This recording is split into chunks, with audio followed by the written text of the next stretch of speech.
This is for the players.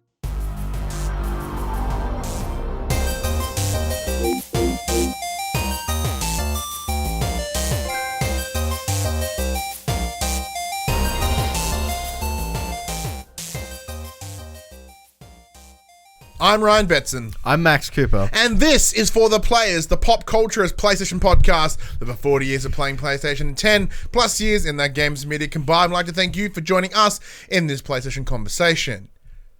If you'd like to join this PlayStation conversation, you can. Every Monday morning? Tuesday morning. No, Monday morning. Every Monday morning at 8 a.m. on your podcast services, including Spotify, 9 a.m. Nice try, though. On those YouTubes. If you want to join that conversation, though, head over to the Facebook group, facebook.com/group/the pop culturist, Twitter, Discord. All the links are in the description below. If you want to join the conversation as it happens, you head over to patreon.com/the pop culturist. Support us at any dollar value. Get yourself a nice little sneaky link where you can watch us record the show live. Normally. Once again, today we're not. Things got in the way. We just spent 4 hours watching All Elite Wrestling. Crazy stuff got in the way. That's not for this show. We'll get into that later. But if you want to support us in a more one-off fashion, though, head over to popcultures.com/shopping, buy shirts and other sort of shit with our logos on it. And it is on sale right now, Max. As we said, heading into pretty much the end of the year, the store is on sale almost every day. You'll be able to get like 30-35% off to varying times of the next couple months. So if you haven't and you've wanted to, now's the time. Go check it out. Now, one thing I don't think I mentioned it last week or the week before, but we've been ranking really well. So we actually appeared in the top 100 video game podcasts in Australia. Nice. We ranked at number 8 for about 2 days, and then we drift down, and then I think we just went out of it again today. So like we had a good window of time in the top hundo. So that's awesome. Big thank you to everybody. I appreciate it. That was hustle. Awesome. Good hustle, yeah. And we asked from twitch.tv/thepopculturist, and I actually streamed this week. I did it. I played 2K20, game week the fuck out. Yeah, did it? Yeah. Yeah, I missed it. I'm like, because Ali mentioned to me, she's like, you going to stream? And I'm like, I don't know. Audica's pretty expensive. Well, I've been trying to work out where to get it from. Because I was dying, have a look around. But apparently there's no like local rep for harmonics. So I might just have to fork out the dollary dues. But and that's the case, which is fine, I'll probably do it in a little bit of time. I nearly forked out the dollary dues the other day. Yeah. Because I super want it. And I'm like, what was it? Like 45 for it's the like standard. It's 45 standard or it's 90 for the deluxe. Yeah, and the deluxe comes with all the DLC. But what I saw, there was like 6 songs that I could see, and they're all $3 each. I'm like, hang on a minute, that doesn't. Yeah, but those songs are pretty good. Yeah, but it also doesn't. I could buy the standard version and buy all the songs individually for less than the. Oh, really? That's what I. Yeah, that's why I was like. That's why I was like slightly confused because they're $3 a song, so there needs to be at least 15 songs to. It's really rushing now, yeah. Yeah. There's got to be some more in there. There must be. Yeah, so we didn't jump on that. Yeah, I jumped on 2K20 instead, which is a bummer because Audica still looks sick. When it's got like Billie Eilish and there was some other on there that really kind of stuck out, and I was like. And harmonics are like kings at rhythm games. Yeah, because like that's the one thing about Beat Saber. Like Beat Saber is cool and all, especially on console. It's cool, but like Panic at the Disco is pretty rad. Imagine Dragons, and the rest are all kind of made for Beat Saber. So to have some cool third-party songs in there is kind of selling me on it. And recently I've been playing a lot of Rock Band too. Yeah, Rock Band also. Yeah. So I'm kind of in that rhythm feel. Yeah, definitely. I can see that. What else you been up to, man? What else? Not much, man. Obviously, Death Stranding came out, so I've been playing a fair bit of that. What's about that later? I've dived hardcore back into Final Fantasy Online. Mm-hmm. I still play my everyday go-to games. I play Rocket League. I play this, play that. But just getting baby stuff ready. Yeah, man, because baby stuff's like weeks. Yeah. The final countdown, man. Final countdown. Should be no later than Christmas Eve, but hopefully earlier. Yeah, fingers crossed. Yeah. But so I myself have been playing mostly Death Stranding. I did spend some time with Harvest Moon Light of Hope. It's a big thank you to our friends over at Turn Left Distribution. They posted a tweet about the complete edition that's just come out for it, and they're like, "Hey," and I'm like, I didn't know you guys had Harvest Moon. Because I'm like, I remember when this game came out, I didn't know where to look, and they're like, "You want to play Harvest Moon?" I'm like, yes. So I did spend a little bit of time with that last night. It's a little jank. compare it to like Stardew Valley, which is kind of really a I like literally haven't played a Harvest Moon since like the SNES. Yeah. So I've discussed it many times. My favorite game of all time is Harvest Moon Back to Nature on the PS1. Oh. I love this game endlessly. This is a game that I play at least once a year. Yeah. So I used to play it on the PS2 or whatever, but now it's on the Vita, so I'm gonna just crack open the Vita for a little while and chip away at it to sort of start a new year. Nice. Yeah, so Harvest Moon has that big thing for me. Yeah. However, the big issue, like the difference here is the team that made that Harvest Moon aren't the team that make Harvest Moon now. Yeah. So get some into the weeds of Harvest Moon knowledge just to prove that I give a shit. Is so a good couple of years ago, the company that I think. It was originally so Natsume owns the rights to the name Harvest Moon. So the development team behind it, they decided to no longer publish under that brand in America. Natsume owning Harvest Moon, they couldn't use the name anymore. So then they used the name Story of Seasons, which are the games that are on the 3DS. So a whole new team are now making the Harvest Moon games. So this Light of Hope was their first big one since that split. They've released that one last week, like the Dash or something, whatever it was. I had a look at that one. Looks a little bit because we thought it was like, maybe it's like Overcooked. No, it's like not quite as gnarly, so not quite as good. So it just seemed to be more of almost like a puzzle game, but in a farming world. Okay. Where this one is a bit more of that. It's a grander scope, sort of like it's not like a puzzle game. There's some weird animation. A lot of it's on a 2D plane, but then your character is 3-dimensional, so they kind of stand out, and the animations are a bit jank. Oh, so it's kind of like that 2.5D. No, it's still flat, but your character's 3D. Okay. So it's like, but you're looking at them from like a 2.5D angle. It's a little weird. You can tell it's kind of low budge. You can feel it. So like always with Harvest Moon, there's no dialogue. It's all that, and then you're like. You just read shit, which is fine by me. Controls are fine at this stage. I will spend some more time with it, of course, but it was just cool to play more Harvest Moon. So like even if it's not the same team, the name has that recognition with me because I played Story of Seasons on 3DS and I really loved it, and I'm waiting for it to come to Switch. Well, isn't the new one coming to Switch soon? There is a Story of Seasons and cross with some other brand that's not. It's like not Pocoyo, or it's something. Isn't there like a Doraemon thing? Doraemon, that's the one. Isn't that the Japanese name for Story of Seasons? Isn't that just their localization of it? I'll have to pull. I'll have to pull up and have a look. 'Cause I did see it. Because I did see it. It was announced, and it is on. I believe it is on PS4. No, it's not. It's on Switch. It's on Switch and PC. So it did catch my attention. Because I got the presser for it, and I was like, ooh. But then I was like, I don't know what Doraemon is. So it was like something. I thought it was my understanding is I thought it was just the Japanese version. It's just their name for it, but I could be wrong. I'll have to have a look. But so I'm keen to see how this goes. It doesn't seem to have the polish or the sort of the high end feel. Even though like Stardew Valley is like 2D and it's pixel art, like there's so much to that game that it feels like thick, like in a good way. It's like there's like a lot in this game. Well, this one doesn't quite feel it has that. There's no depth to it. There's depth, but it's very it's.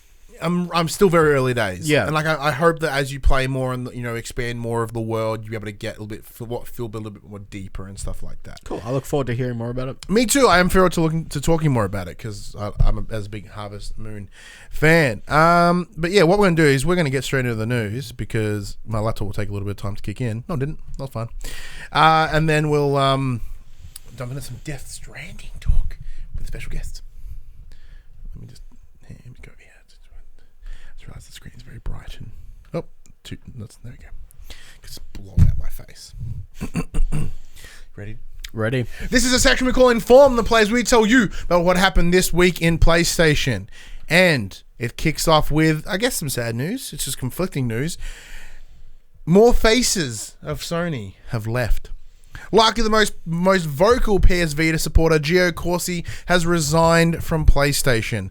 Taking to Twitter, Gio said, quote, "A hearty thank you to all the great devs, pubs, partners, friends, and fans who made my time at PlayStation so memorable. So many cool moments from all the titles to all the shows. As I said, it was a hell of a ride. Thank you, thanks for it all, and long live the Vita." The man spent 6.5 years with Sony. Nearly 5 of them were spent in the role of Senior Director of Third-Party Production and Developer Relations. In April 2018, he then became the head of Global Second-Party Games. So originally, he was the guy that would sort of go and find cool games to bring to PlayStation. Yeah. That was sort of his thing. And Gio's big focus was on the Vita. Cool games for the Vita. So it's a big bummer to see him go, especially just recently after, like Sean Layden has bounced out as well. But it's interesting though, because all these guys have made announcements. They've spoken about it. Sean Layden kind of pieced out real quietly. Hasn't said anything. Don't know what he's doing. Like he does have a response to something else that happened this week. We'll get to that right now. But there is more, Max. Excuse me. The beloved by many Shuhei Yoshida has also left his role as president of SIE Worldwide Studios. Unlike Corsi, he is still around, however. Shu has taken up a new role ahead of PS5, which will see him, quote, look after and nurture external, smaller, independent studios. So in a statement given to GamesIndustry.biz, which a lot of news came out of them this week in this article, PlayStation CEO Jim Ryan has said, everybody knows just how passionate Shu is about independent games. They are the lifeblood of the industry, making our content portfolio so special for our gamers. The new position is said to be all about, quote, celebrating external developers that are creating new and unexpected experiences. So what they've done here is they've moved Shu as head of Worldwide Studios to put more focus on independent side of I really things. like this move because I mean, just looking at the Sony Microsoft conflict, Microsoft has so many more indie stuff. Well, especially even Nintendo, but PlayStation don't pick up as many as what they do. And now. hope when they started PS4, like they were just littered with that stuff. It was agree. awesome. So I'm hoping that Shuhei can bring that back because there are some indie darlings that a lot of people will miss out on playing because they're just not. Well, yeah, one of them's like Goose Game. Like I want to play Goose Game, but I want trophies. Switch, baby. So saying that, I forgot to mention at the start of the show. I've been playing Luigi's Mansion. Oh, really? So my boss bought it for me for my birthday. Thank you very much. Nice. So I was playing that over the last couple of days. My son calls it Spooky, the Spooky game. Very similar to what he did with Medieval. Yeah. But it's the Spooky Puppy because it's the dog in this. Are you going to get him to play Guigi for you? No, I don't trust him to do that. No way. He's 3. So that game's really good too. You just don't want him to show you up. Pretty much, yeah. So yeah, at this time, Luigi's Mansion's pretty cool. I've got 7 floors already. It was really fast to tear through it. It took me like a day. I mean, to be fair, the first game was not very long. Okay. So, who knows? Yeah, it's just weird thing. Like, I understand. I think a lot of people's appeal and love for this comes from that nostalgia angle. Like, I'm really enjoying it, but it also doesn't feel amazing. Like, it feels like the gameplay loop's very repetitive. It's just punch and vacuum and throw 'em. Like, there are some slight variants to it, which is cool. I mean, you'll hear more about repetitive gameplay later, but Bam. hey. But so what does this mean? Who is the new prez of Sony Interactive Entertainment Worldwide Studios? It's Herman Hulst, of course. Hulst was previously the managing director of Guerrilla Games, but will now oversee all of SIE's development teams. Jim Ryan speaks very highly of Hulst in a statement to Games Industry. He says, quote, Herman is one of the most effective and well-respected leaders in the video game industry. He's a passionate advocate for the teams he leads and understands how to empower creative talent to build great experiences. I have no doubt Herman can lead our team to deliver compelling and diverse experiences at a steady cadence. Replacing Hulst at Guerrilla Games will be Angie Smets, Jan Bart Van Beek, and Michael Van der Loo, who step into a joint role as co-heads of the studio. This is cool. Herman Hulst is rad. He's done some very cool shit, obviously, with the Guerrilla, most specifically Horizon Zero Dawn recently, and with the likes of that cross-pollination with Kojima, with around the Decima engine. It doesn't surprise me to put Herman in this position. Like, if they want to go that similar route and have like a proprietary engine within the PlayStation platform, that's what it looks like. That's what the Decima's going to be. Yeah. And who's the best man to know and help people as they move into Decima? It's the guy that helped make it. So that's a very good spot to put him in, because you can't have him be head of Guerrilla and then float around to other studios. Teaching the engine. I do have some concerns, of course, overall with all these movements. Like, Andrew House left about 2 years ago, which isn't probably irrelevant, but like Sean, Corsi, and movement of Shu. And then we should also mention the Jim Ryan coming in recently as the new president of Sony. or was it Sony or CEO? Yeah, PlayStation CEO, sorry. So having him come in as well, and then all these changes that happened since he's come in, I have a lot of concerns in that sense. I understand that moving into the next generation, they want to kind of switch it up, change it up a little bit, and maybe that'll help keep them winning. But, and I guess for a lot of them, the stresses of working within that space, maybe like a lot, like especially like, man, PS4 was fucking hard enough as it is. Why are we going to then throw the extra difficulty on top of it? I mean, at least Shuhei's still sticking around. He's still there. Yeah, but it does seem like a staggeringly lesser role. Yeah, but maybe he just wants more time. Yeah, I'm talking tinfoil hat stuff here. So it'll be interesting to see how they go. I really look forward to seeing how they bounce back from this. You know, new blood's not always bad. Yeah. New isn't always better either. You know, and like that's the one thing within the game's fan base is that a lot of them are reluctant to change. Oh yeah, and that happens very frequently. And I guess as someone like myself who just happens to be more involved than the average person, probably why I've got that tinfoil hat. It's just a lot of people and I guess I've worked a lot of jobs where churn happens, and then like a lot of people leave, and a lot of people come in, and it's one of those things that happens. But I'm still concerned. Yeah. Because like, you know, if anything, like we have, well, I guess once again, because of the bubble that I sit in, I maybe haven't seen any of this, but I haven't seen any job changes over at Xbox. If anything, I've seen them in, obviously they've bought more studios, they're bringing more people into the fold. Yeah. You know what I mean? Like, it's this weird situation of, you know, they're like sticking with what we got. I mean, to be fair, Phil Spencer kind of pulled them out of the... He did. Pulled him out of the dark. He did. But yeah, I guess on top of that, like, you know, Reggie left Nintendo semi-recently as well. You know, you got that new Bowser guy in. That was... he's great. He's really Doug Bowser's great. It's just, I don't know. I'll wait and see. Hesitant. Wait and see. Yeah. Because if it was me, it would be more of, wouldn't you want to have the same team that drove success earlier, so they can bring in a success again? Like, because the selling of the model that they used to sell PS4 fucking worked. It is the second highest selling console of all time. Like, why would you then fuck with that? But then that's my only presumption, is there's an internal struggle somewhere. Like, Jim Ryan's being a fuck, and everyone's like, nope. I don't know. I mean, times are changing. They've got to do... These guys are old too. Not old, super old, but they're old. Yeah. I don't know. A fresh pair of eyes on the situation could be good. But like you said, change is not always good, and gamers... But change can sometimes be amazing, as you heavily implied. This one... We'll just have to wait and see. Brings me a bit of a heavy heart. There's even less hope for Skate 4 Max. Oh, man. EA seems wholly disinterested in Skate, as the trademark has now been officially labelled, quote, abandoned. The listing on the US Patent and Trademark Office site shows that the trademark achieved this status on the 1st of August 2019. It seems that Skate 4 is more unlikely now than ever. That's bullshit. Yep. We all need to band together and make this happen. Man, Skate is such a brilliant franchise, and Skate 3 was brilliant. Like, it was so popular they had to reprint it. Yeah. Maybe they just can't monetize it. Maybe that's the issue here. I could sell skateboard decks. Yeah. Like making real life decks and then done, right?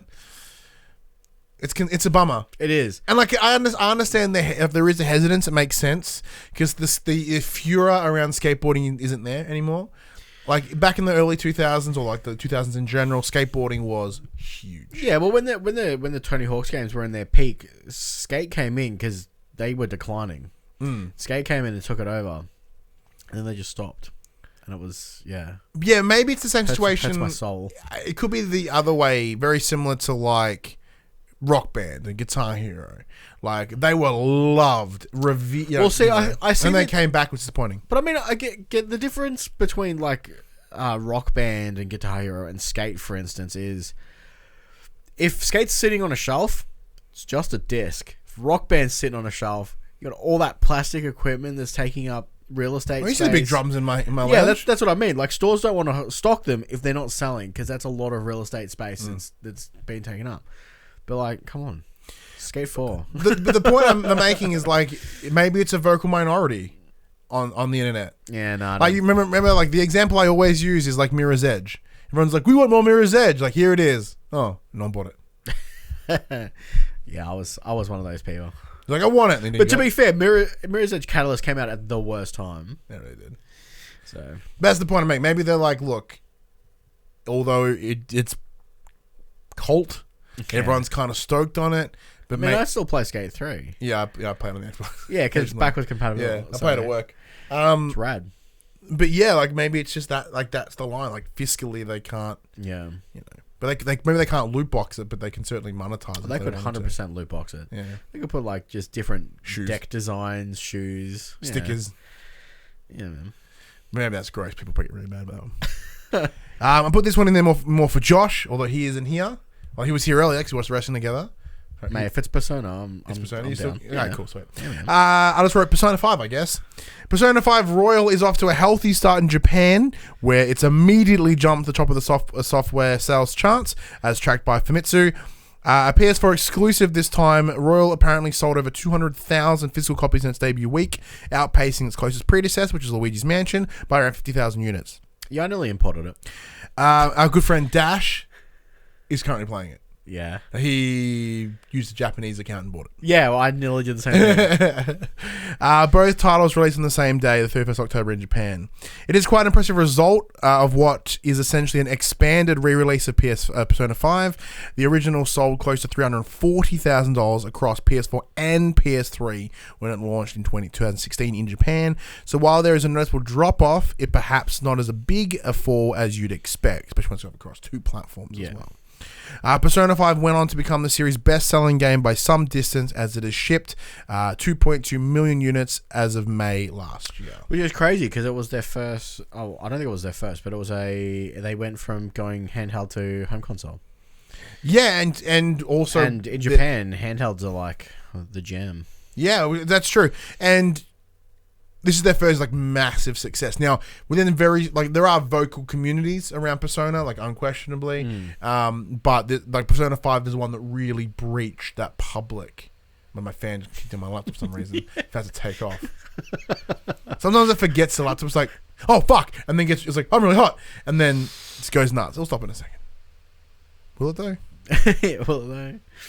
So yeah, it's rad, I guess, especially because this is essentially their version of like Persona 4 Golden. Yeah, it's a slight change, a little new stuff to it, but obviously the fan is still there. It's been 3 years. It's coming out next year for like Western. I mean, I totally won't have time next year to play it, but sure, I'll play it. But 4 years after seems like a pretty good time. I think maybe that's getting the hunger back up with that time frame.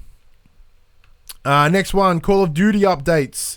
Infinity Ward has committed to supporting Call of Duty Modern Warfare with a series of free updates after it ditched its Season Pass model. Oh, this would have excited you. And its first wave of content is set to hit PS for tomorrow at time of recording, at time of writing for this, which was I stole from Push Square. So I don't know, fuck now, I guess.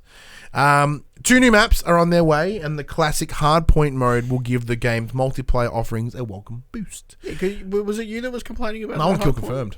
Oh, you want Kill Confirmed, not Hardpoint. Shoot House is a new map for the title's more basic modes, such as TDM, Headquarters, and Search and Destroy, while Kovnik Farmland Boost gives Ground War a much-needed addition. Up until now, the large-scale warfare in question can only be played across 2 different maps. Meanwhile, Hardpoint bolsters the number of modes on offer through the quick play option, originally adding in Call of Duty Black Ops 2. It's a popular twist on Headquarters that is sure to give players something else to do as they quest to reach level 55. New maps are cool. I like new maps because you traded your Call of Duty. I did. I played half of the campaign and I wasn't feeling it, so I returned my copy and got Death Stranding instead. Nice. Well, I'm still kicking on my copy. I've been playing the campaign last weekend. I haven't since we spoke last. I haven't really touched it since we spoke last. Just mostly Death Stranding. It's been a week actually. Yeah.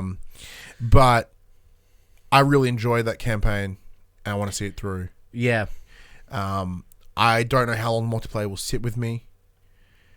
Just because, like, I'm playing with friends, and if they've ditched their copies, I'm kind of left by myself. Yeah. And I kind of want to play Need for Speed Heat. So, If I could just trade this in and Need for Speed Heat. Yeah, Need for Speed Heat's gonna be interesting. I saw that there's like a phone app that you can like customize your car and upload it to your game. Sweet. Yeah. I haven't played a good racer in a while, and apparently this may still not be it. But I don't know. Wait and see.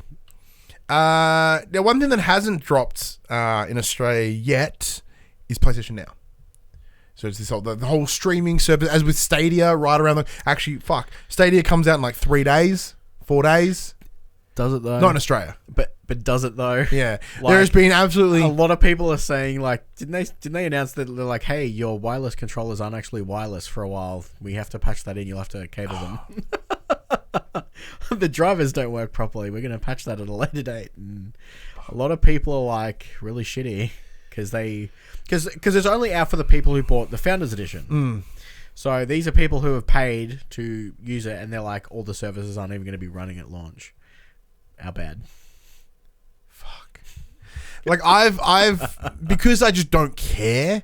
I've stayed very much away from Stadia shit. I still don't know how it works. Because I'm pretty sure you have to pay to play games. You have to buy the games to play them also. So you have to pay for the Stadia service, right? Yeah. It's like a monthly $7 or $9 or something, right? Yeah. And then on top of that, you're then paying for your games a for la the game. carte, or? So I guess, I presume the regular price, right? Yeah. So I guess it's just like PS Plus and. But then I heard that the Stadia members get the games cheaper. So does that mean there's a free version that's just not as good? I don't know. Like, is it like Netflix? Do I pay more to get 4K versions of my games? No, I pay like 20. Fucking just jacked up the price on Netflix. Yeah, no, I don't know. I changed it.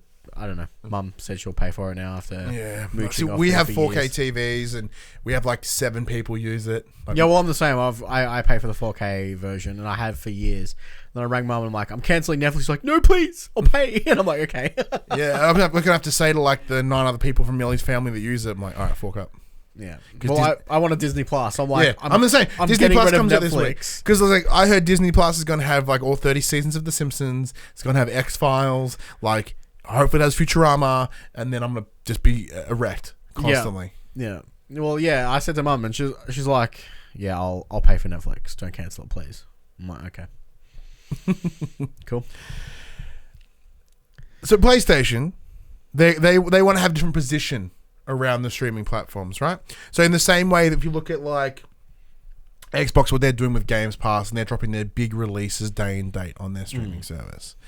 For PlayStation, according to this GamesIndustry.biz article, because that's everything came from there this week, its games sell the bucket load at full price.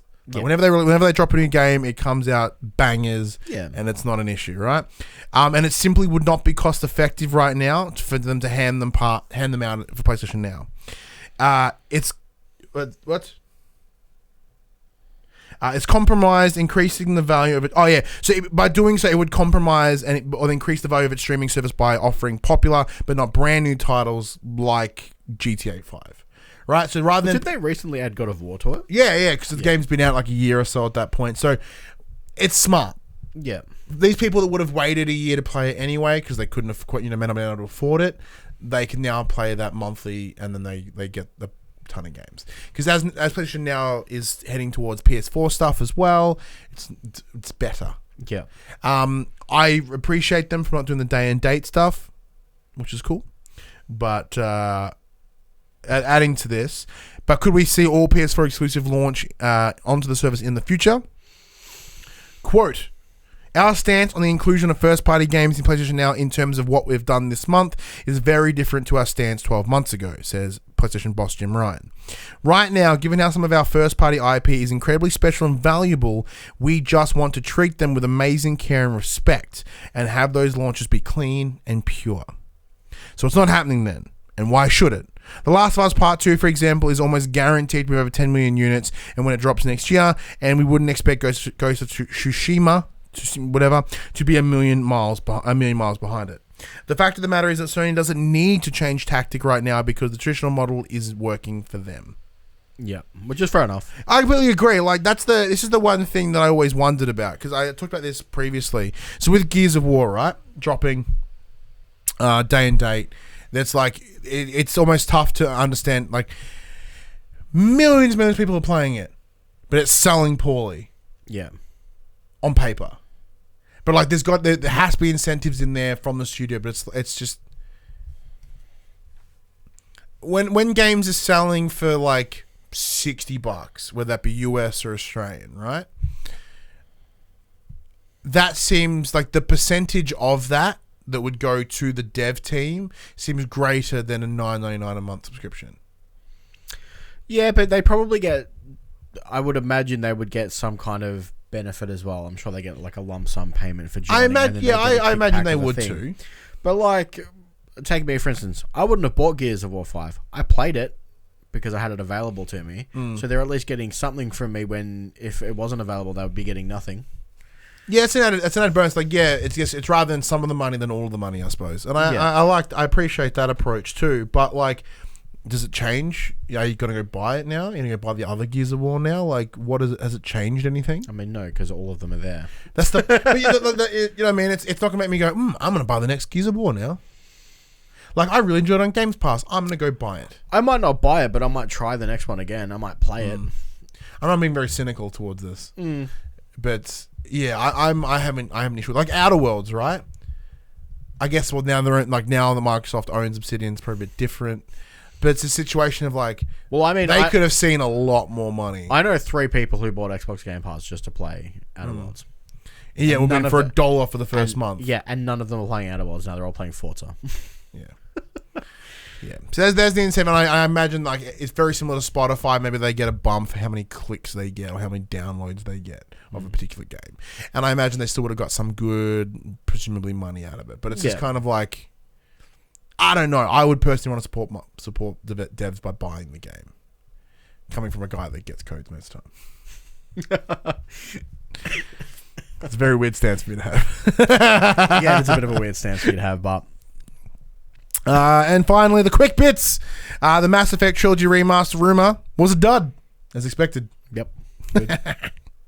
Red Dead 2 passes 26 million copies, where GTA 5 now sits at 115 million shipped.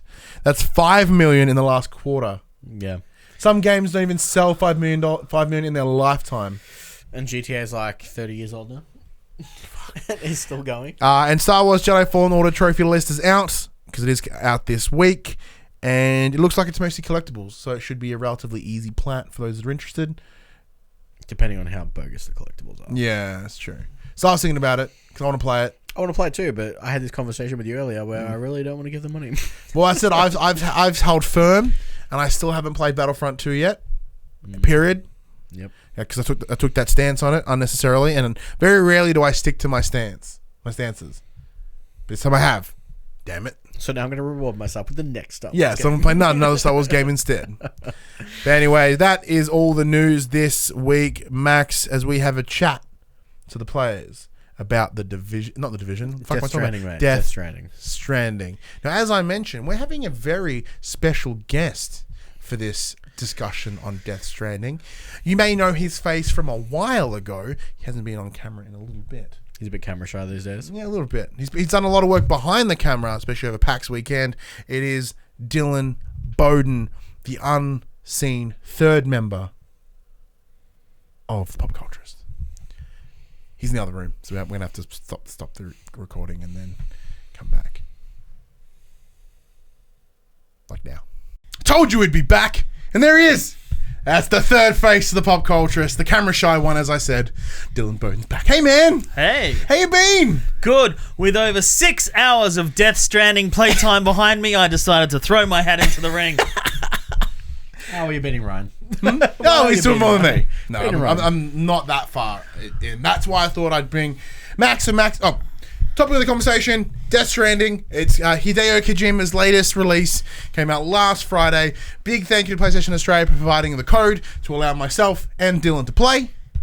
I bought my copy. Max bought his copy. This game sees you play Sam Porter Bridges, Norman Reedus. You walk around, you pull out your pangas, you pee on stuff. And it's all about you trekking from one side of the country to the other in order to help rebuild America. In its simplest premise, that is it. There is more. This will be relatively spoiler free, I guess. As I said, like I've put probably like three-ish hours in, maybe 4. I'm at 15 hours, give or take. I don't know, 6 or 7. Easy done. So let's just have this has been open free for all.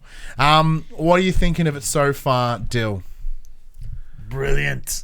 Really? No, not really. No, it's cool. Well, I was excited. Okay, expectations. You harassed me for like 3 days. I know. I don't know what people have said before, but there was a lot of mystery around the game. What is it about? What is Death Stranding? What's going on? Naked Norman Reedus on the beach with a baby crying. I'm like, okay, this could be emotional. A lot of people are like, oh, are we delivering the baby somewhere with delivery man? What's the baby? What's going on? But obviously, it's not going to be what you expect. So, I don't know. It's like the first few hours spoilers. Because there's a lot of exposition. Guillermo del Toro turns up and he's exposition man. So, gameplay-wise, the game is repetitive. And can you make sure you double-check that mic for me? Because, like, yours... Oh, no, you're good. Yeah, yours... That stand's fucked and it just swivels constantly. So, just a heads up. Gameplay-wise, it's very repetitive. Gorgeous looking. Interesting story, as always. For Hideo. But I'm intrigued to see what's going on, and I like the world building and the character designs, the costumes, the way that the futuristic technology works. But I hear it's like 40 hours long, and I have to take breaks. I can't play it in one sitting. It's just too much. But then I come back to it and I enjoy it for about 15 minutes, and then I have to take a break again. So it could take years to finish this game. What about you, Matt? Well, I was lucky. So on the Friday night when I picked it up, I got to sit with it for about a solid 9-hour chunk, thanks to my wife providing me with food and sustenance. Dude, that's the benefit of you. Like, as you said, so his wife was like, "You're doing that show with Ryan, aren't you?" He's like, "Yeah, I got to play this game." She's like, "Oh, good, let me get you dinner." So I got super lucky. I got to spend about an 8-hour chunk with it. It's fantastic. Graphically, I don't know how, because they're using the same engine as Horizon Zero Dawn. Yeah. It's immaculate. The sound design for this game, the music that they've picked just fits perfectly with your surroundings. The tone of the game, magnificent. Now, this game is not for everyone. Like Dylan said, it's very repetitive, can be very slow to begin. I personally didn't see my first bit of combat until I was about 8 hours in. So it's not for everyone, and a lot of people won't enjoy this game for that reason. Personally, if you want to get lost in a world, this is it. This is the world to get lost in. Like, it's doable. I've done it. Yeah, I'm enjoying it too. So obviously 4 hours in, it's really tough for me to really nail down my thoughts. One of the things we talked about in the past was, as I said 1,000 times at this point, my concern was that I was a Metal Gear fan, not a Kojima fan. Like, I just love that world specifically. Playing this, the second they just started like loading me with info, and it was fucking weird, and it just made no sense. And there's a guy named Deadman, then there's Die Hard Man, and then there's like, you know, it's all these obscure weird shit, and I'm like, damn in. Yeah. Like, I was concerned it was going to take me a while. I'd be like, this is just fucking weird. I'm like, nah, it's rad. Yeah. The guy's got a skull on his face. This is awesome. It ticked all the boxes of me in terms of story-wise. Like, to their credit, they're like, very early on, probably within the first like 2 hours, they kind of lay down the groundwork of what you're doing. Like, in terms of, rather than like drip feeding you over that 40 hours so far anyway, that like, you're like, the story, like, where's the twist? And it's like, all right, this is what you're doing. You got to go from here to here, and then you got to stop here on the way, and that's what you got to do. The goal is to get to the end and do this. Now, of course, cool shit will happen throughout it. Like, I haven't seen a lot of cool shit yet, but I like they're like, well, there's the parameters. Yeah. All right. I like a lot of the fact that a lot of the trailers and stuff that they release to the public all happens within like the first hour. Well, having not watched any of those trailers, I didn't know that. Also, because I went in watching all the trailers, I was super keen for this game ever since they announced it, and yeah, I was like, oh wow, they're all there at the very beginning. Like, this is this is it. This is how we're starting. Well, that is an added bonus because like that was my concern because there was like 2 hours of gameplay or whatever shown, and I was like, nah, fuck that noise. The one thing that strongly hit me was that music. I think the band's called like Low Roar or something. Like when they have that, you know, Why So Serious song at like the first song they really bang out, and as you're like walking through it's soft, it's bouncy, it's floaty, So good. it's just awesome. It really adds so much to you walking.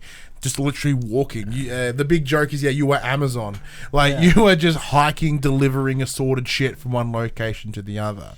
Dill, how have you found that, in its simplest, is walking from A to B? How have you found that, and as you sort of load yourself up with more stuff, like, because that is the core gameplay loop. How are you around it? Well, like I said, there's a lot of mystery about what the game was. And so... when I was excited for it, and the story and the world and seeing the actors in there and the cameos that they have as well. Well, because for you, it's obviously these big name actors that you're a big fan of. Yeah, and to see like photorealistic actors doing things, and it even comes up with like, you know, Sam played by Norman Reedus, or has their characters' names, and a lot of them are like dubbed by different voices though. Oh, interesting. Because like, you know, Guillermo is not Guillermo. It's him, but it's not his voice. Really? Matt Spencer. Yeah. Really? Yeah. Wow. I was, because like it's a solid like chunk of dialogue that he has. That's a bit disappointing, really. But yeah, like that idea, and with all the Metal Gear Solids, they're very cinematic, and it has the credits come up, and you really feel it. So I was excited for that. And then when I played the gameplay, I'm like, okay, cool, we're doing this. And then after like a while, I realized, wait, this is the game, isn't it? This is what I do. And they keep promising me weapons, so I'm like, maybe there's some combat to it.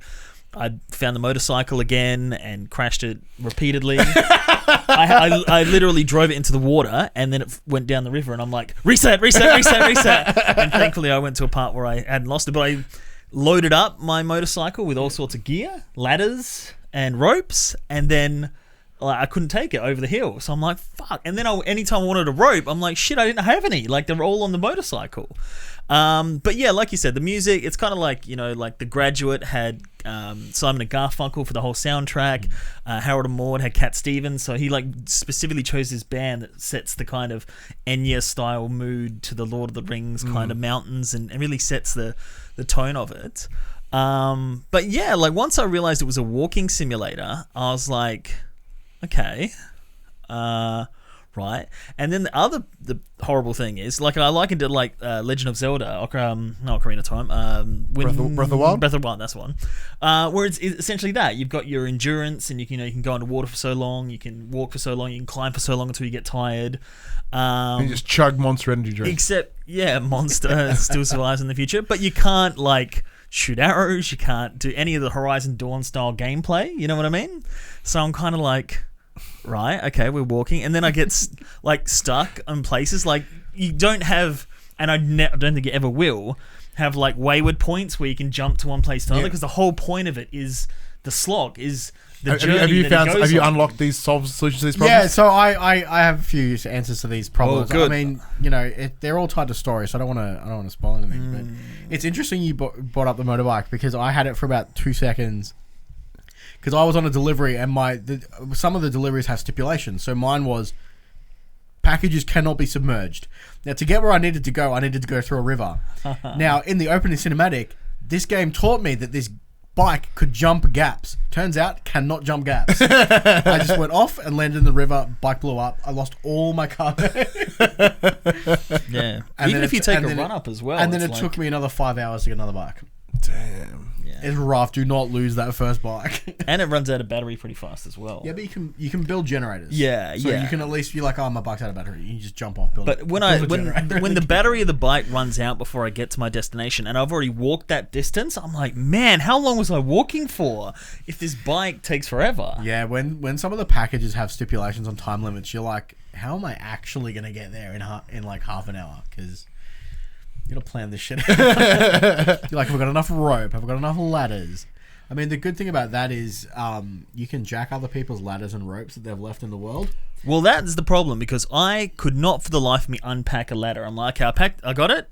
Now, it's either grab with square so you can climb it, or a symbol that I do not recognize. It's the start button, and it's hold the start button, and you just dismantle it. And I'm like sitting on the couch comfortably. I'm like, what is that? Yeah, and then I got up and looked right at the screen. I'm like, because I've noticed that too. Like there are times I'm like, I'm gonna have to get up and see what that is. The subtitles are garbage in this game. The text is so small. Yeah.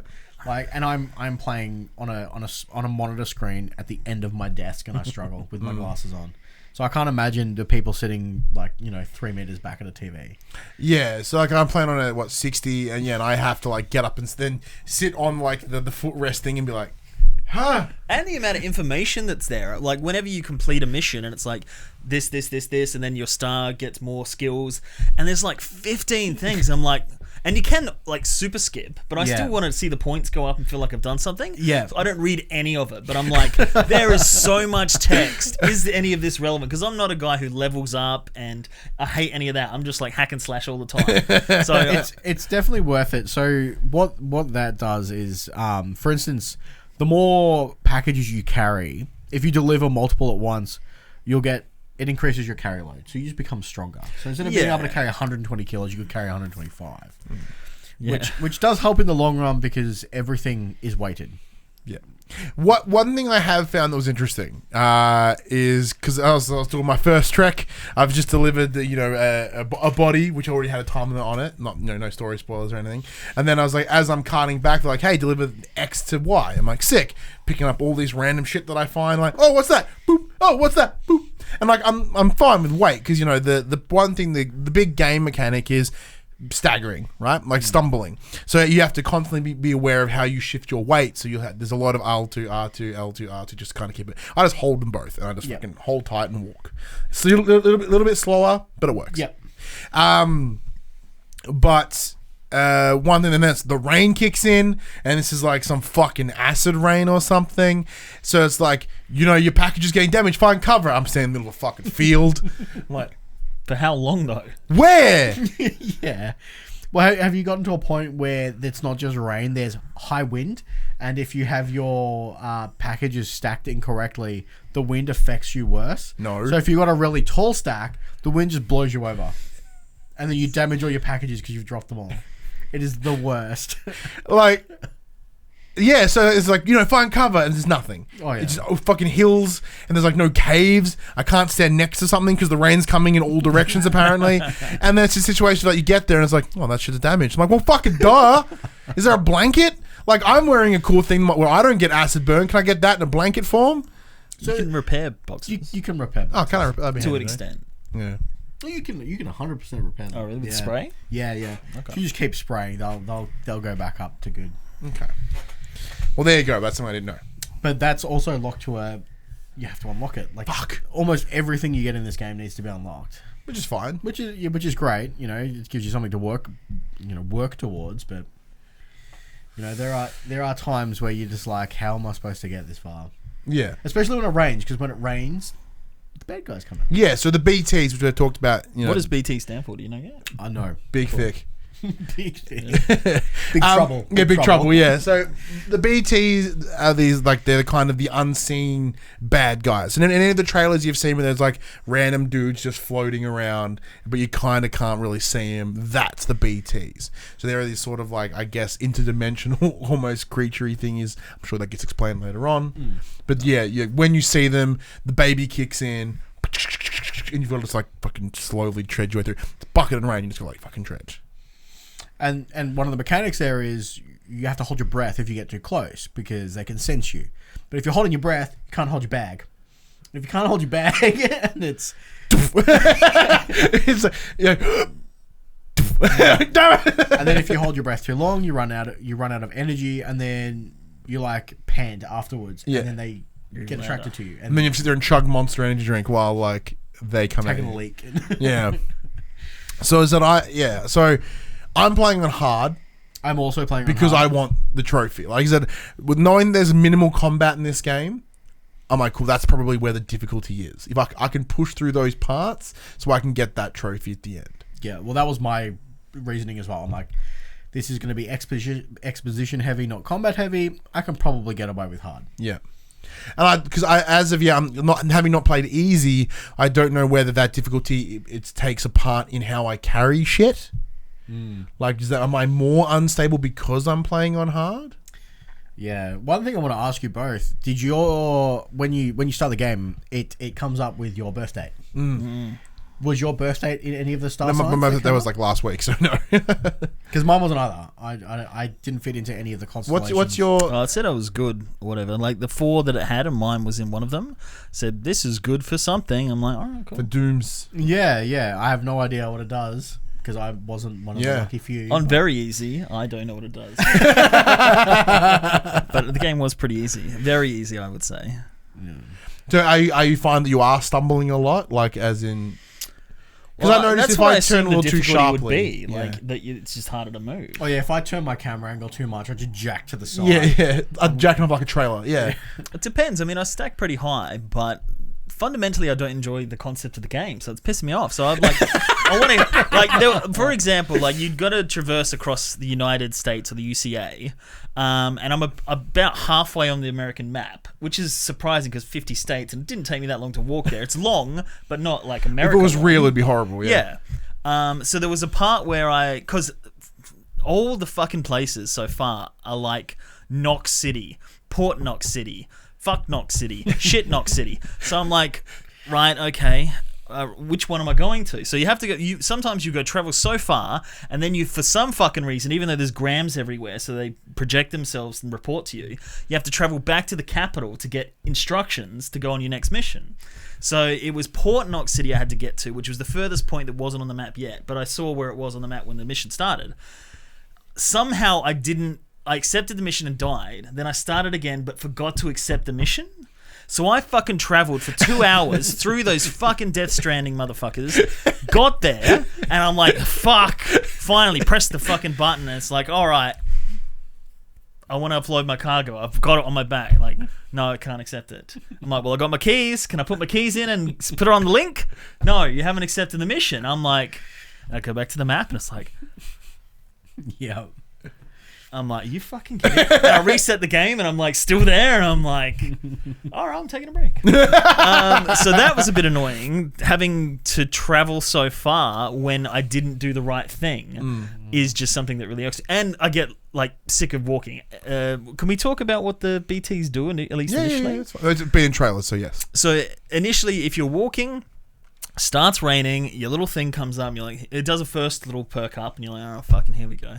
And then it'll stop and then twist back. It's literally the... And it's like, fuck, right, here we go. So by the fourth ones, I don't care anymore. I'm just like, well, you're very easy, so it's all good. And it's very easy as well. So eventually they'll appear, and you can kind of creep and do your project to kind of see your surroundings, and you'll see... like terrain mapping like almost, shadows of these ghosts, and then eventually one will grab you, and then the ground will turn into black water, and the hands will grab you, and you've got to fight them off until you get out of that water, and then just hide. I sprint until it happens again, right? If you don't do that, you get sucked into the water, then you kind of wake up and everything's underwater, and giant fucking whales that turn into squid mouths try and kill you until you eventually run away from them. So I'm just like, whenever it's raining, I'm just like, fucking, I'm just gonna power through. I don't care. I just run, and then I get attacked. It's easier to fight the whale thing on very easy, to run away from that, than it is these fucking ghosts everywhere, because you've got to creep around. And then sometimes I look over mountains and I'm like, that's pretty fucking high. And I'm like, I look around, and like because I didn't have any ropes, you get to like climb up mountains you can't even see, and then you get to the top and there's about that much rock and you can't traverse it. You need a rope. I'm like, fuck. And then I can see how far it is to go around. I'm like, I could take that. So I like drop and like bam, hit the ground, and then I'm like 100-meter drop. I'm like, yeah, I'm still alive. I rock my baby happy again, and then I'm like still about 50 meters, drop off. My cargo doesn't really. I never damaged my cargo enough to be like, it was always 100%. Like, man, this is pretty good. That must be where the difficulty lies. I trip on each shit. If I like drop my thing from like a hand height. Because if you stack high, which is what I do, there's an area where you're running through a forest. Now, apparently, trees are real in this game, and if you walk into them, they just knock your shit off your back. And then all my stuff will go from like 100% to 50% with one fall, and it's like, awesome. There goes half of my, half of my stuff. It's a nightmare. Well, that's the thing. The difficulty is scalable at any point. Yes. So I do wonder whether, like, if I just go hard in the last mission, what would that get over? You get your trophies. Yeah, seeing as the to get the platinum, you need like 125 hours. I'm like, I don't have that much time. You're not going to be getting it, are you? Yeah, so like, I don't even get it. And dropping things in the water as well. Like things float. I've never had that until because you look at the water and it's like red means it's too deep to walk across. Yeah. And I'm just like, I'm not fucking walking around. And then my ship floats away and I'm like, all right, I'll go and pick it up. And then like kind of you just like kind of lean left to get to the shore. So there's a lot of things where I'm just like, what is the fastest way to do I'm this? enjoying your approach to the game though. It's very good. That happened to me last night. I got super lucky though. Someone had actually put a ladder downstream, which I didn't want to use because it was like 200 meters down the stream. It's like I'm not walking that way to go that way. And I walked through the water and I didn't scan. I didn't realize it was too deep, and I lost all my shit.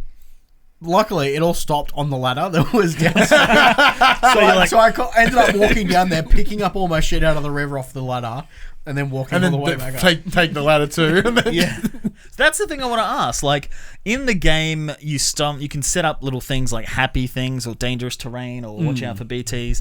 So I assume that there's an online element of other people playing the game that put those there? Yeah. Yes. So it's similar to like the Dark Souls soapstone things. Yeah, and part of that is one of the early missions you do is you build like a post box, right, where you can put parcel, like you can put deliveries, and so people can walk up and see that what I made in their game, and then be like, oh, cool, there's packages here, I can take them, and then they hop on the bike and they get it. So there is that like collective connection, because that is one of the big things about this game. It's all about that connection, that where that's the rope that tethers everybody together, and that's part of what the internet and the social media is in this game. Well, because anything that's any lost cargo that you find in the world, if you don't put it in a post box or pick it up, once you walk too far, it disappears from your world forever. It will go to someone else's. You've just lost it. Whereas if you pick it up, you put it in a post box, you can at least come back later and get it. Yeah, or you can put it in and you can be like, look, I'll put it out there. If anyone comes by here, they can pick it up. So that way it will still get to its destination. It just goes through four hands rather than one. But if people put ladders out, their ladders are in your world. Yes. Yeah. But they're all Sam. You're all Sam. Yeah. So You know what I mean? if you push the touchpad, you actually yell out. There's a few phrases like one of them, for instance, is "Hi, my name's Sam," and if you do it near someone that's dropped a ladder or something, you'll hear an echo back saying, "Hey, I'm Sam too." Oh, that's horrifying. I thought I had And then you'll get a someone. trophy. Oh, really? What you should never do is when the BTs are around, accidentally push the touchpad, because you're like, "Hey, my name's Sam," and they're all like, Hey, "Really?" Sam. And then they come and fuck you up. So, like, obviously, Dylan, you're pretty straightforward. You're like, Well, the gameplay's shit. I would watch a YouTube video of the cutscenes together. It's probably the best thing to do. So I'm finding it very cathartic. I like me just too. losing my time in it. because as of right now, I'm still enjoying the music. I'm still at very early days compared to both of you, at least. So like I'm enjoying it. The music's cool. Like there's the zen. Like I imagine in time like fuck, I just put podcasts on and I just chip away at it, and then like take them out when I'm watching a cutscene. Yeah. But like as it stands right now, I'm like just give me it. See, I'm having fun where I'm up to at the moment because I can jack other people. So I'm just like, I'm gonna steal your stuff. You think you can steal my stuff? I'll steal your stuff. I think you're playing the game wrong. That's not what they want. Like we want everyone to be like helping each other. Like, yoink. No, because like with you referencing building the post boxes, there are other things that you can build in the world that require resources, and the best way to get resources is to jack the fools that have those resources. Because otherwise you have to carry them around, and it's just extra weight. It's useless. So you just go jack them for their metal and then build the things. I guess it's a good way to go about it. Now, obviously, this isn't a review, as a hence to get this game because we've all played it as of release day. We don't, this is 2 days after release. We've not had a lot of time with the game. No. Basically, because we just spent 4 hours watching pay-per-view today, which was awesome. But we'll obviously have more thoughts in the coming weeks. But as it stands right now, Dill, adding to what we've discussed here today, because you kind of did at the start, what would your wrap up of this be? Well, again, the things that appeal to me are the interesting, weird, quirky kind of things. And I don't know if it's spoilers to talk, but initially in the first hour, 2 hours, you find out a lot of the story of what's going on that was hidden from all the press prior to the release of the game. So essentially, now knowing like what the story actually is, that you're essentially Kevin Costner and The Postman, which is that horrible movie that bombed in 1997, I was like, okay, if you told me it was that, then I wouldn't have been tricked into wanting to play this. But like the baby, which I call a BB, The Bridge Baby is that what it stands for? Isn't yours. It's like used to detect.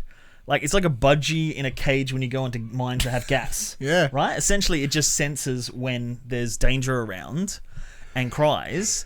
And then there's times when it's like gets into thermexia or something, some kind of shock. And most of the time, it's like, just shut up. I don't care. I don't care if you die.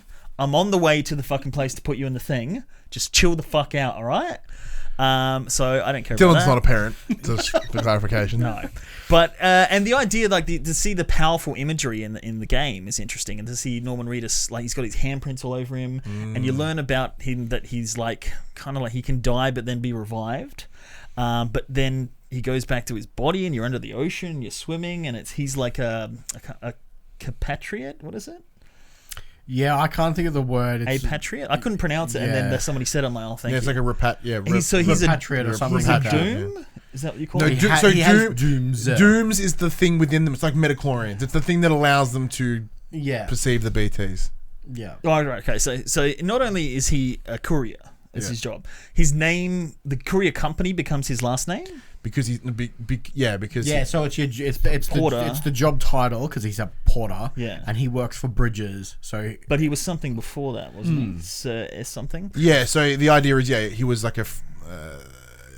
there's a reference. I won't say it because it is a story. Yeah, so because there is the references to it. Because there's an example is there's a woman that you see at the start who we've seen in promo. Her name is Fragile. Her name is not Fragile. It's the company that she works for. Because there was this big hoo-ha about her being a woman being called Fragile. It's like, now in context, it's like, okay, it's not so bad. So you're Sam, you are a porter, and you work for Bridges. It's all within your title. Yeah. And you're a Strand, I think he was. Yeah. Yeah, and then you've got that concept. So that you're a courier, but you've also got this ability to kind of sense the dead or whatever it might be, as well as there's other people with heightened abilities more than that can see them, and then you've also got some disease where you can't be touched. No, it's a phobia of his. Like they do say that at the start. Oh, so it's a phobia. It's actually a real phobia. Because I thought that's why he had those touched. I thought that's why he had those handprints on him. It was like a condition, like he. No, it's just a phobia. He literally has a fear of being touched. Okay, which is why he's always by himself. Which is valid. That is 100% a real thing. Yeah, I can't think of it. It's a really long. Yeah. And then on top of that, there's the level that I've now forgotten of. The big emotional crying in it is like some side effect. Crying is just a side effect of being around something. Yeah, the chiralium. The chiralium, yeah, he's allergic to it. So and a lot of people are as well. So the emotional of this is his child, and he's trying to get it somewhere, and he's crying, and it's a big thing. All were like wiped away when I first played it in the first hour. I'm like, okay, so everything that drew me in essentially isn't a thing that I thought it was. So now I'm just a courier with a baby that may or may not pan out in the story to go somewhere, and I've got to deliver fucking packages. Had you watched anything? I saw the teaser when it was E3 or whatever it was, where it had the people standing there and he was on the beach naked. It's essentially the scene where he's just crying and then the whales are dead, and I'm like, wow, this is evocative. And then I'm like, oh, okay. Right. Because everything that you've had an issue with were all presented in stuff afterwards. Well, that's I what myself happens when they tease it out. only watched the teaser as well. I didn't watch any of the trailers. As I disclosed last week, every bit of information that I've gained about the game have come from other podcasts because they've watched it and they've retold it to me, which I'm okay with. I'm okay with that retelling. I didn't want to watch it myself because I want that visual spoilers. So yeah, all that information, like you knew that you're a courier. The gameplay was shown. Which I don't mind. Like, in the Metal Gear Solid sense of, like, it's all about stealth, there is that gimmick to it. But when I realised, like, there's so rich a world and richer story, and then it stops for these walking from point A to point B sections, I'm like, is that all it's going to be? Like, once I realised that, and when you said like, combat comes into it, and I hope other things come into it, but like 10 hours into it, I'm like, you know, like with The Last of Us, a lot of people said when you get to a certain point, it really starts to kick off, and it did. So maybe it's that kind of thing. And I would like to keep playing it, but it's just like I could do 20-minute stretches for like the rest of my life. Take my time frames with a grain of salt, because I did spend like a good 3 hours just picking up lost cargo and delivering it. Yeah. Like if you golden path it, you could probably get there in a couple of hours, but I mean, it does get good. Like, it really is one of those games that slowly ramps up. I'm at a stage now where I can combat whenever I kind of want to, without fear of getting messed up by anything. You get some really cool stuff. Obviously, a lot of it's tied to story, so I don't want to spoil anything for anyone who wants to play it. But as an art piece, it's a fantastic game to play. Gameplay-wise, it's fetch quests. Essentially, at its core, it's just fetch quest is your gameplay. And if that's not into it, if you're not into that, you won't enjoy this game no matter how good the story is. Because the tediousness of that stretch in between those story beats, I can see being painful. And that's the big thing for me. I hate games where I'm like, what is the linear story that finished the story? And what is me just like, hey, my son's got lost, can you help me? I'm like, this feels superfluous. I'm not going to help you. I'm going to keep doing the main story. Yeah. And it even says, like, Sam's missions and whatever other missions. So you're like, okay, the whatever other missions I don't really care for. I just want to get to the story. I do want to mention, though, that there's a couple of things that are very repetitive. Like, I remember somebody talked about Mafia 3 and how there was, like, the one kill that you do is the same animation over and over again. And I thought in this day and age, wow, that would be so annoying, especially when it's the boss battle and then you get the same thing over and over. And in this game, there's when you go into your home bases, they're all the same bases set up in different areas. But it's always the same. You're sitting on the bed, you can look at your toys, you can go to the shower, you can look at your costumes, you can have a drink, you can look at the map, you can leave. And you can't get up and walk around. And then it's always the same thing. And it's always the same animations. So I'm like, okay, we're doing this again. And then the worst thing that I didn't like is when you go to a town or whatever and you link it to the network and you take your necklace off and put it in the thing, and then the gravity kind of takes you up and then you land down and take it out. And it's I saw it about twice and I'm like, that could it be like slightly different? But they use the cycle the same animation. There are some variations in that. Okay, well that's good at least. But I was very disappointed in, like, man, like, obviously Kojima's working on this amazing story in this world, and then it seemed like there are, like, you know, precision to it and little nuances to the gameplay, but essentially if you strip it back, I'm like, did they not spend any time on the gameplay and making that part of it interesting as well? Like, I think of Horizon Zero Dawn, where it's an interesting game story-wise, but then it's also, there's different levels to the gameplay. You can level up, you can do different weapons, you learn different moves, you can fight different enemies. If this is the same thing with just like the same thing over and over and over and over and over again, I just don't see any replay value in it. Yeah, I'm on the same path. Obviously, once again, lot less time. So right now, I'm mostly getting story beats. Like I'm about to head to my first big trek. So I do have those concerns similar to yourself. Like, where is this going to go gameplay wise? Like, is it just going to be that repetitive? I'm just going to burn myself out and not want to keep going. Because we're at that end of the year.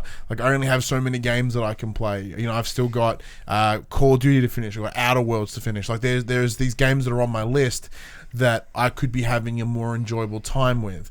But however, the story, as you mentioned, Del, the story beat to this game is what's drawing me in. It's what's keeping me going, and I'm hoping that, like, those stretches in the middle of what would be kind of lesser doesn't drain on me enough to want to know more about what's going on. Because, like, as I said, like, my coming into this, my big thing was, am I a Kojima fan or am I a Metal Gear fan? I think I'm a Kojima fan, and I think it's that story things about it. So it's been nice to know that for me, because I was like, cool. I love this weird shit. This is what I'm doing it for. Because the luxury of what we do here at the Pop Culturist and for the players and whatnot is we get to pick the games that we play. Thankfully, we aren't forced to play, whatever a bunch of games for review. We have choice. And for that reason, we aren't seeing a lot of the same repetitive games. But I'm also becoming more aware of the repetition within games of like very similar styles. Like all shooters sort of really handle the same. Or Sony makes a ton of third-person action adventure games, stuff like that. So it's very cool to have a game that is somewhat different in that sense. As you said, like it's not the gameplay is simple. There's not a lot to it.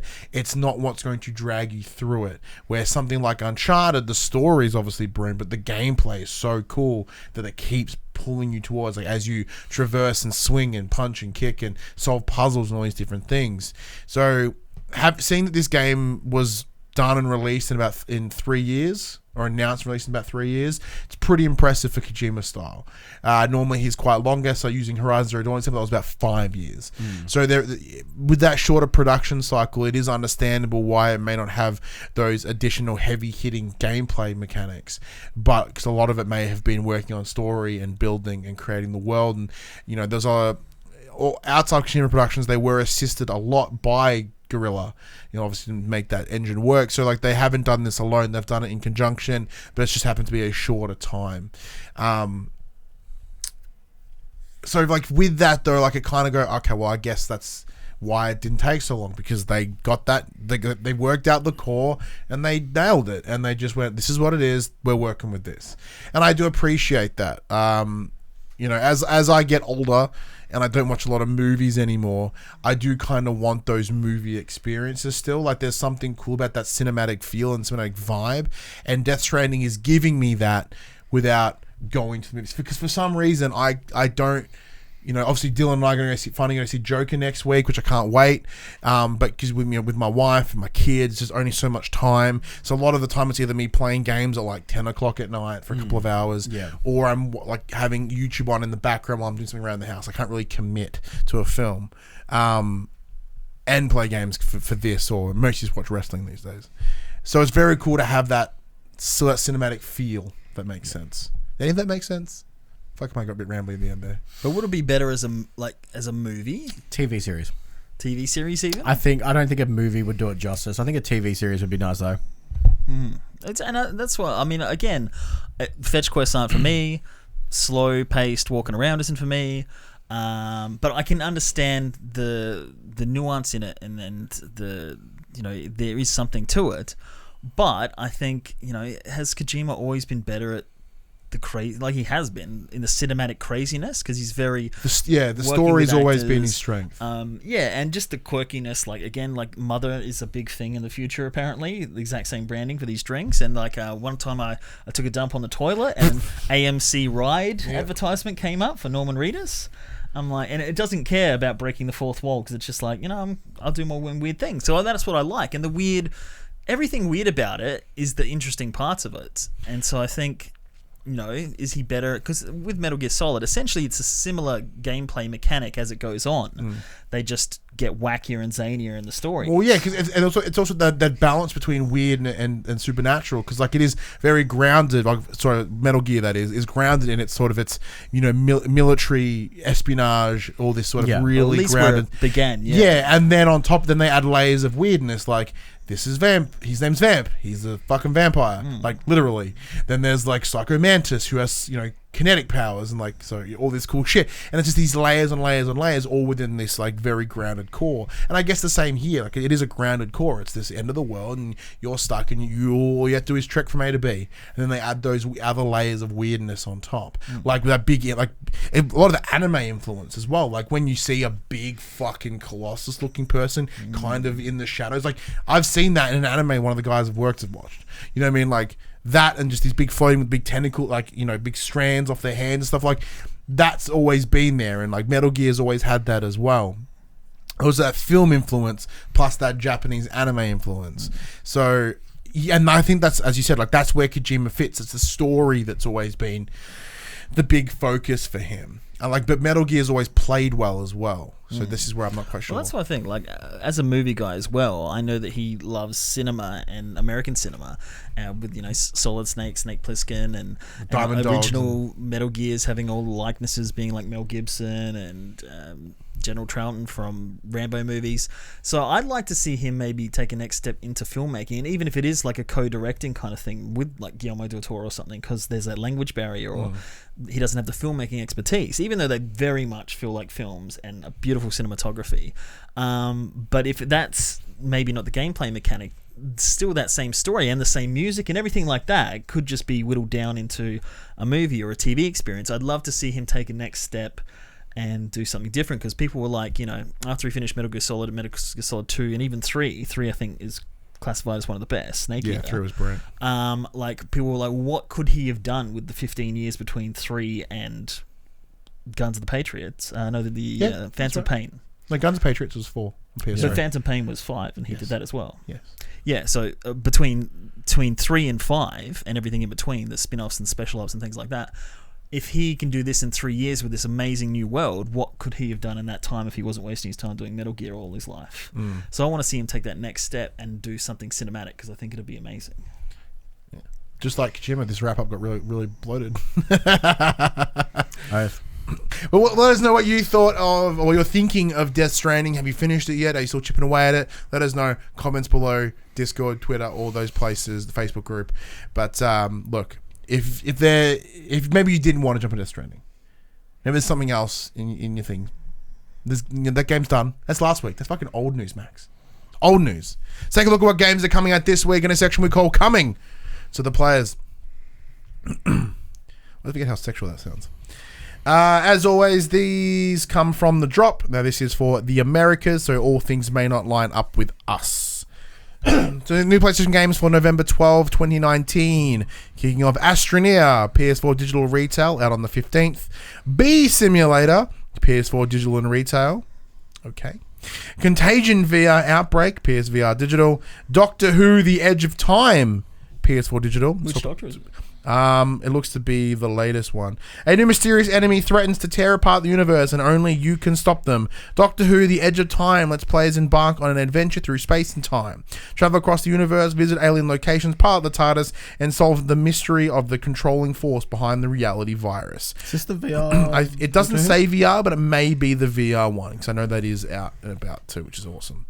Fractured Mind, PS4 digital, out on the 14th. Golem, PSVR digital, out on the 15th.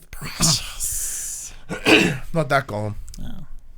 Kitten, PSVR digital, out on the 14th. The fuck that is. Last Labyrinth, PS4 digital, out on the 13th. Mad Games Tycoon, PS4 digital, out on the 14th. What the hell's this? In Mad Games Tycoon, build your own gaming empire. Start your own game studio in the early 80s. The journey begins as a small garage with little money and limited resources. Create new game concepts, set up your team, and develop the next million hit. Research new technologies, train employees, and buy new and larger office space. That kind of sounds right up my alley. Just saying. Mercenaries Wings, The False Phoenix. PS4 digital, out on the 13th. Neverwinter Nights Enhanced, PS4 digital. Romancing Saga 3. Ooh. PS4 and PS Vita digital, out on the 11th. Sparklight, PS4 digital, out on the 14th. Star Wars Jedi Fallen Order, PS4 digital and retail, out on the 15th. A spanning adventure awaits in Star Wars Jedi Fallen Order, a third-person action-adventure title from Respawn Entertainment. An abandoned Padawan must complete his training, develop new powerful force abilities, and master the art of the lightsaber. And deliver packages. All while staying one step ahead of the Empire. VR Ping Pong, PSVR digital retail. Woven, PS4 digital on the 15th. Yaga, PS4 digital, and that is it. Obviously, the big standout this week is the Star Wars. Maybe Doctor Who if you are a Doctor Who fan. Thank you very much for joining me this week, Max, Dylan. It's good to see you back in front of the camera. As I said, Dylan's always around. He's normally behind the camera, especially over our PAX content, being big responsible for a lot of the edits that come out of that. So big thank you to Dill. I think I did say it in the video, but we'll say it again here. Max, filling in for Josh while Josh is out and about. So You kind of come into it, man. Like You're getting there. You're getting there. You're doing well. I'm back to 2 weeks in a row. Yeah, it's feeling good. Can I break my streak? Watch out, Paul. Just saying. Or Josh. Watch out, Josh. Yeah, I guess Josh probably just got the longest record, eh? But this PlayStation conversation happens every Monday morning at 8 a.m. on your podcast services, including Spotify, 9 a.m. on those YouTubes. If you want to join that conversation, head over to facebook.com/group/thepopculturists, Twitter, Discord, all those links are in the description below. If you want to join this conversation as it happens, head over to patreon.com/thepopculture. Support us at any dollar value. Get yourself a nice little sneaky link where you can watch us record this show live. If you want to support us in a more one-off fashion, head over to popcultures.com/shop. We can buy shirts and other assorted shit with our logos on it.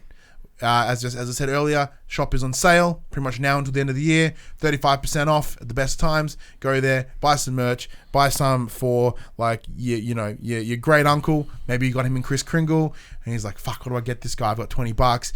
Give him some merch for a D-grade YouTube channel. He won't get it, but it'd be fun for you. And you are us on Twitch at twitch.tv/thepopculturist every Thursday, 8 p.m. when I can.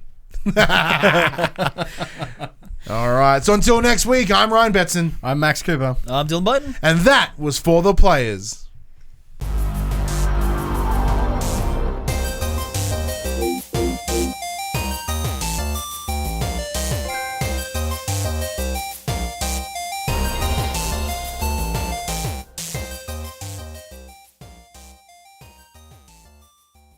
For the Players, the Pop Culturist PlayStation podcast is fan-supported at patreon.com/thepopculturist. And we'd like to thank our Patreon producers and our Patreon founders for their kindness, their support, and their generosity. Our Patreon founders: Alf the Ferret, Craig O'Flaherty, David Chataway, Jesse Stevenson, and Jacob Garner. And our Patreon producers: AJ Abatomi, Damien Holdies, Kyle Dunn, Lee Wintershoven, Nathan Massetti, Paul James, Pure Mongrel, and Sean Levitt.